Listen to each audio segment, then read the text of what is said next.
Let's go. Smackdown, February 27th, 2026, Friday. You already know what it is. Let's just get right into it. They kicked the episode off with Jey Uso in the ambulance. He got his something happened to him. He got his ass beat. Got beat the hell down. No telling. He just laid out in the ambulance. Jacob Fatu, angry as hell. The whole roster was pretty much back there. Nick Aldis, I'm talking about from B-Fab to Carmelo Hayes. Everybody was out there. Somebody attacked Jey Uso. Nick Aldis and Jacob Fatu got into it. Cody Rhodes was there, and Cody was talking to Nick. It was so much drama going on. Trick Williams had popped up, and he was laughing, talking about we're one down, with 4 more to go. And Javon Evans came up and was like, "No, man, what's wrong? Did you attack him?" So it was a lot of stuff going on. Who did you think? What you think happened to Jey Uso, man? All I know is that I don't think anybody in the bloodline did it, including Sami Zayn. He's an honorary use. He would never. What about I don't know, man. We'll get into that later. Oba didn't do it. I don't know, man. Kid Wilson could possibly do it. You see what he doing out here, but after that they had all the man's elimination chamber contestants in the ring. Talking it up, sizing each other up, the competition for the elimination chamber. And then LA Knight and Trick Williams end up getting into it, and they got the fight, and a brawl kind of won out, and Randy Orton ended up RKO'ing Javon Evans, and it was just Randy Orton and Cody Rhodes standing tall at the end of that, and they gonna get ready to go at it in the elimination chamber. That RKO felt a tad bit racist. But at the same time, it wasn't, because he didn't RKO Cody, and Cody's Raheem Rhodes. But after that, they had Uncle Howdy versus Solo Sikoa. Uncle Howdy ended up getting a big win over Solo Sikoa, getting the victory, winning his lantern back. And as he was celebrating and walking away with it, what happened? Tala Tonga kicked him in the back of his head. Yeah, and they all got on that ass and took that damn that lantern back. Just break it at this point. No, you can't break it, man. Or can you? Destroy the Wyatt Six. But after that, they had Obafemi going against the Miz. We ain't gonna spend too much time on that. Obafemi beat the Miz ass, but before he beat Miz was trying to get him join a little group with him, you already know, some Oba Miz type tags. Awesome Rulers. What you think about that? That'd be horrible. The Awesome Rulers. That's weak. That's Awesome Rulers. Obafemi beat that ass, called him with a nasty fall from grace. And Miz got his ass beat as usual. But shouts out to Obafemi and shouts out to the Miz. Shouts out to both of them, though. You already know. But Oba ain't going for that. He was able to do that for Melo for a little while, but Oba ain't going for that. But after that, you had your boy Carmelo Hayes versus Matt Toxic. Toxic.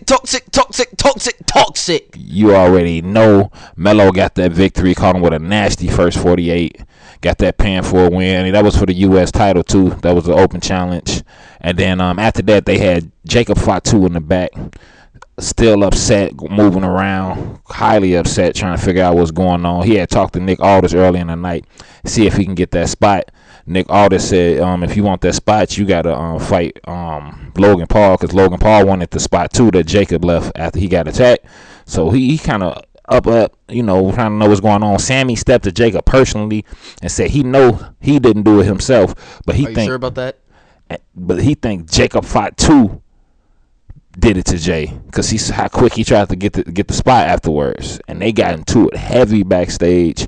And then they didn't fight, but Jacob let him know, man, that's my cousin, that's family, I would never do that. And he was looking at Sammy and talking about how Drew Claymore Jacob himself, and how he Claymore Cody, but he did not Claymore Sammy. He thinks Sammy had something to do with it. Sammy kind of apologized, and then he got pissed off. And then after that, they had a little bit more drama going on. And then they had Lash Legend and Nia Jax, the What's that group called? The Irresistible Forces. The Irresistible Forces. This was the first time they actually had music, the new music, the Irresistible Forces. And who was they going against? Rhea Ripley and Young Io Sky. Rio. Y'all already know what they've been doing lately. They the tag team champions. They've been doing their thing heavy out here. And this was a really, really good match. I'm talking about two big powerhouses, two big 6 feet tall women, Lash and Nia Jax, mixing it up with Rhea Ripley. Two 6 feet womans. Yeah, exactly. Two 6 feet women, two big 6 feet women. You stack them up, they 12 feet tall, pure women, and versus your mommy. Bro, that's not my goddamn mommy. For the last time, that's not my mommy. And Io Sky, and this was a good match, man. They went at it back and forth, and Lash Legend ended up catching Rhea Ripley with a nasty lash extension. After Rhea Ripley she caught Nia Jax with a nasty rib tie. Nia Jax is big back sensation. Rhea Ripley back is hurting after she caught Nia Jax with that rib tie, and Lash Legend came up in there, swooped her up real quick, threw her on her back like she was an old sack of dirty laundry, and then caught her with that lash extension and got that pin for the win, winning the Women's Tag Team Championship. Lash Legend and Nia Jax beat Rhea Ripley and Io Sky for the Women's Tag Team Championship. What did you think of that match? This was a great match, and now Lash Legend has her first ever WWE Championship of many. You already know. Shouts out to them. They definitely did their thing. Good teamwork between the two. Really, really good teamwork. They definitely work good together. I never thought this team would become champions. At first, I was a little shaky about Lash and Nia Jax teaming up, because they've been going at it for a while, and they got similar styles, same height, all of that. But it's getting crazy. They won. Lash was super excited.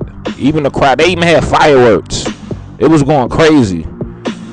Shouts out to Lash Legend and Nia Jax, the Irresistible Forces, for beating Rio, putting an end to all of that.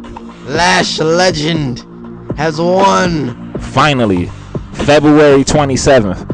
Mark the date. The first day ever, Lash Legend won a title in the WWE.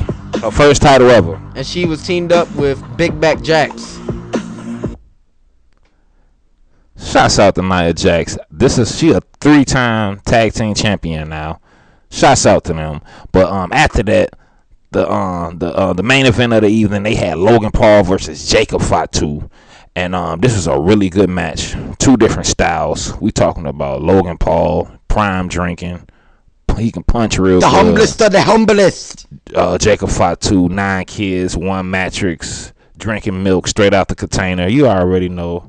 It was crazy. It was one part of the match. This masked man came out. He started beating on Austin Theory ass, and then Logan Paul caught his ass with a nasty right hand, put his ass down to the ground.